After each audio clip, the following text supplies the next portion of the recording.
I now want to bring in ABC News contributor, retired General Robert Abrams. He is the former commander of U.S. forces in Korea. Thank you for being here with us. And first of all, what could potentially U.S. involvement really look like in this conflict? You just saw Louis lay out some options there, right? Do we send ground troops?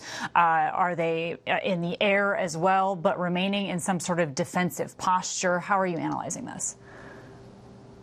Well, I think you have to take it from a broader picture of what we already had in the region and then what's transpired over the last, say, 7 days. Significantly, we've got somewhere between 30 and 40,000 troops already in the region, and we've been surging all sorts of aircraft, fighters, bombers, as well as critical air refueling assets to be able to sustain air operations. I think on the scale of what's most likely, if we were to make some sort of contribution, would be something from the air, either as Louis described with B-2 or B-52s coming out of Diego Garcia, or maybe some fighter aircraft escorting Israelis as they continue their operations. But all of that, again, we ought to be really clear about this. All of this is speculative. The Department of Defense gets paid to create options for the president. And I'm confident that they've laid out a full array of different options. And we're just going to have to wait and see. I'm waiting on pins and needles for that, especially as we know Russia now warning the U.S. against providing any direct military aid to Israel. How significant is that warning, especially coming from Russia in this moment?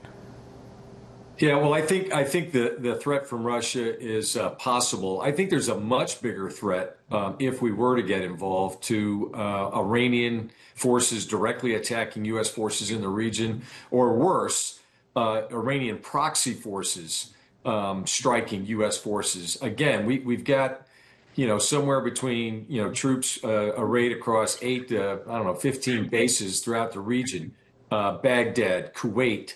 Al-Assad Air Base in western Iraq, the UAE, Bahrain. This is why we've ordered the partial evacuation of the embassy in Baghdad and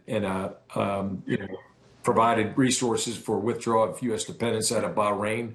They're all within range of Iranian ballistic missiles, and they're all within range of Iranian proxy forces who have been attacking U.S. forces for, probably since 1979, but certainly in our most recent experience since 2003. So we're all well versed in the Iranian playbook in attacking U.S. forces using proxy forces. And that, I think, is a huge risk to our forces in the region. That is deeply, deeply concerning, especially because there's been a thought that these proxy groups were perhaps depleted in this moment. But if that is a plan, right, that is deeply concerning. General Robert Abrams, it's always good to talk. Yeah, that's not happening. That's good to know. Listen, I hope we can continue to discuss this. Thank you so much for coming on here with us.